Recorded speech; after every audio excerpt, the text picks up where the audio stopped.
Hope you all are fine and enjoying good health at home. So we are back on our e-learning after a gap, and we are going to start our social studies of class 6. And as you know that social studies is divided into two different parts, that is geography and history.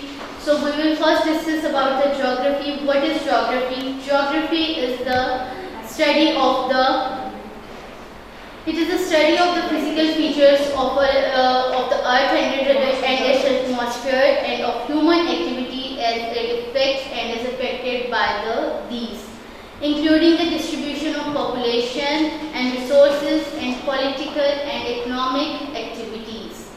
So let's start with the unit number 1. Students, what you have to do, first of all, you have to mute your mics so that there will be no disturbance during the lecture.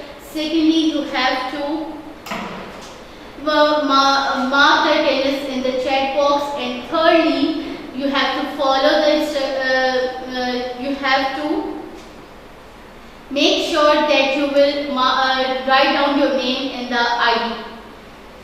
So when you are signing in. So coming back to the topic, first of all, I will tell you about the history, how the Islam spread through the Islamic world, and our topic is our country in the world. We will discuss that Arabia is located almost in the center of the block of Islamic countries. Thus, Islam gradually spread to the neighboring countries and was then taken further east towards Indonesia by Muslim traders. However, the spread of Islam beyond the areas shown was halted by strongly entrenched Christianity in the west and northwest, by wide, largely uninhabited land to the North Siberia, and by fiercely independent and expansionist China. So students, look at your books on page number 1. There is a map is given to you on your book. This is a map of Europe, Asia, Africa landmass showing the Islamic countries colored green. Why they colored the Islamic countries green? They colored the Islamic countries green as green is the traditional color of Islam. It reflects the green color of the dome of Masjid Nabawi in Medina. Look at the location of the Saudi Arabia in relation to the Islamic countries around it. What does this explain about the spread of Islam? So this explains that Islam spread through the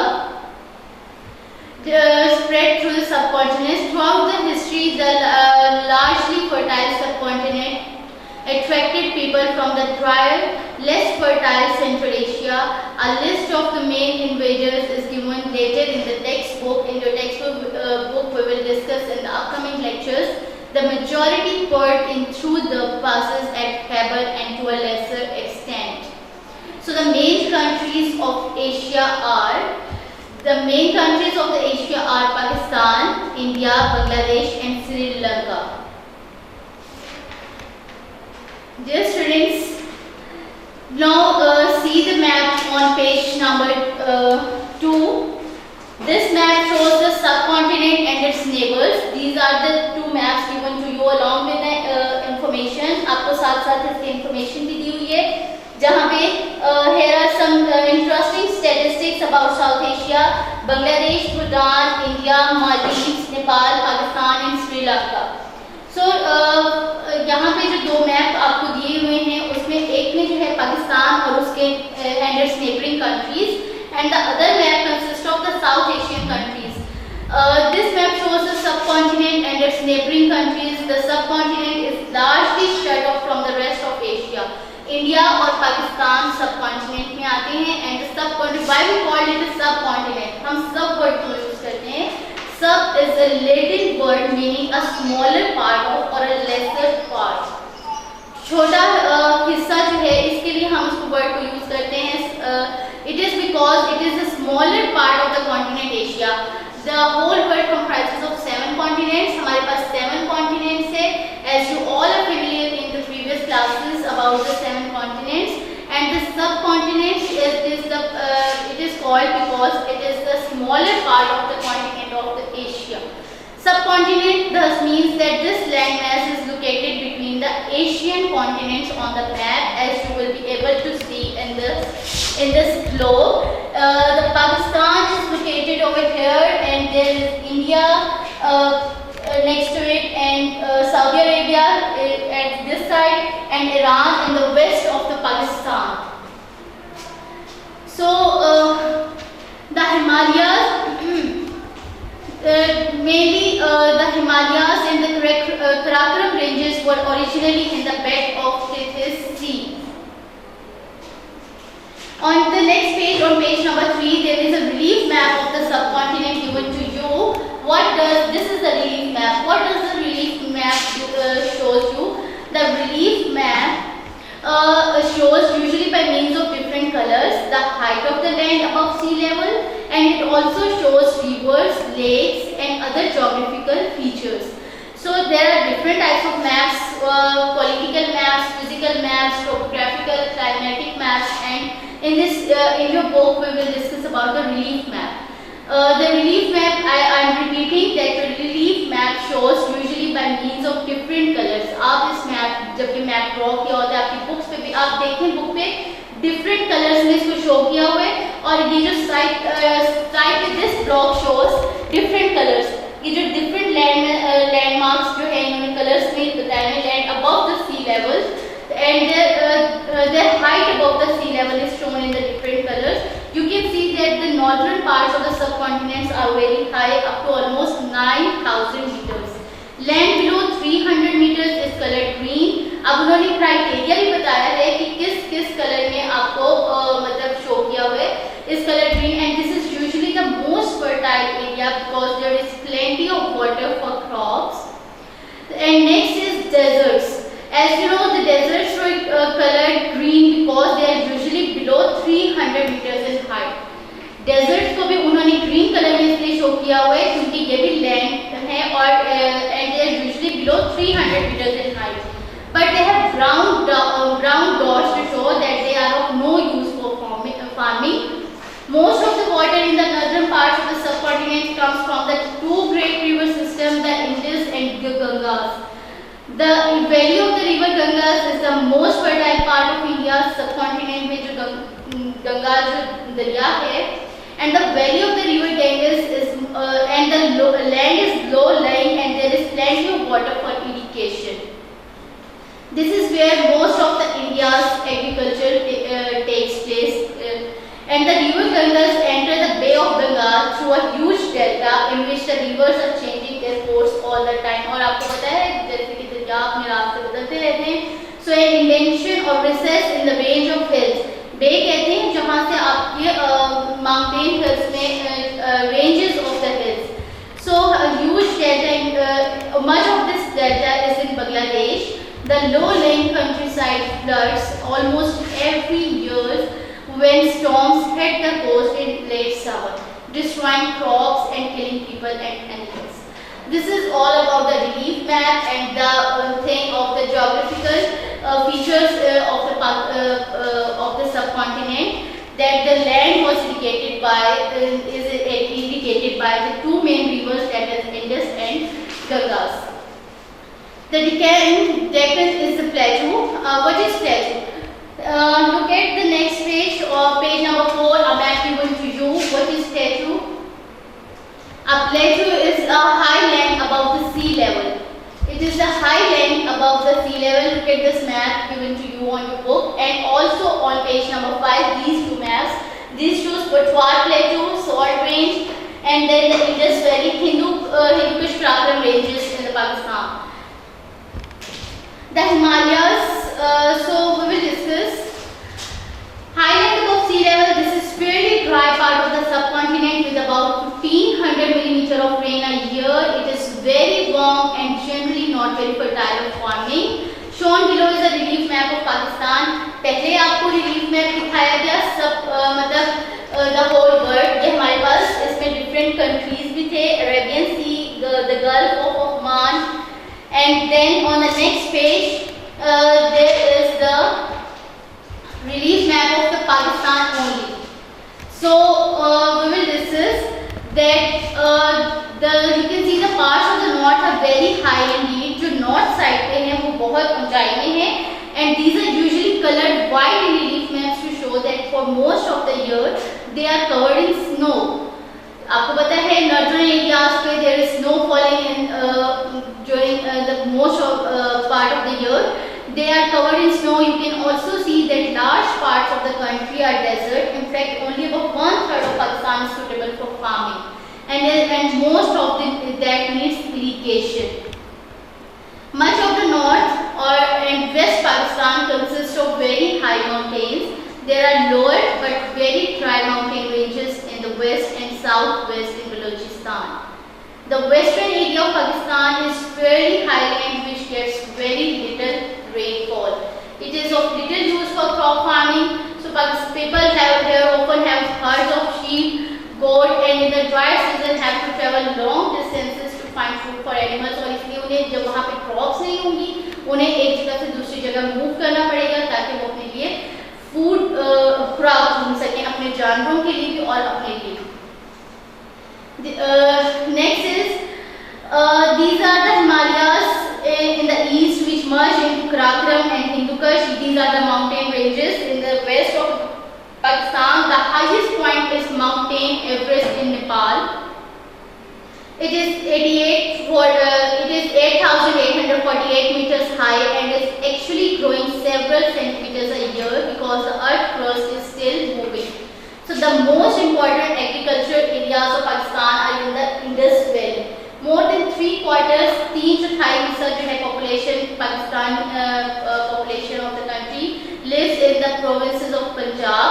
Punjab में 55%, Sindh 30%, और ये figures आपकी book में जो दी हुई है ये round about 10 years back 2006 से दी है. Almost 80% of this region is irrigated by a well-developed canal system that uses water from the river Indus and its tributaries. This area has always been very fertile.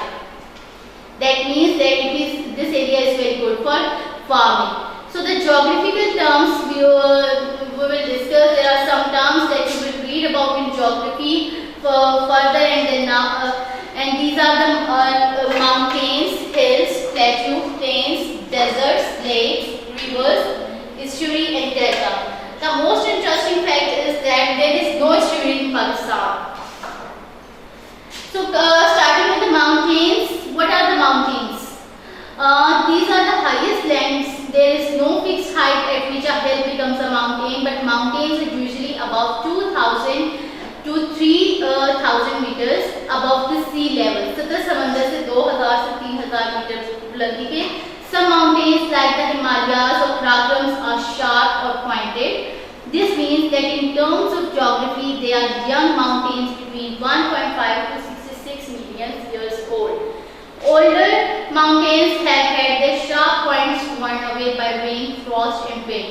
और जो बहुत पुराने पहाड़ हो चुके हैं, उनकी जो चोटियां हैं और उनके जो शार्प पॉइंट्स हैं वो खराब हो चुके हैं किस वजह से? बारिश से, स्नो फॉलिंग से और हवा से. हिल्स क्या है? हिल्स आर द लैंड में, these are the lands above sea levels, लेकिन ये इतने बड़े नहीं होते जितने माउंटेन्स होते हैं. They are generally covered with vegetation such as grass, trees और फार्म क्रॉप्स और terrestrials. Plateaus, these are areas of flat lands well above sea level.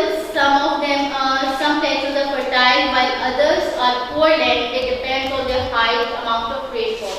The example of plateaus in Pakistan is Potwar Plateau and the Balochistan Plateau.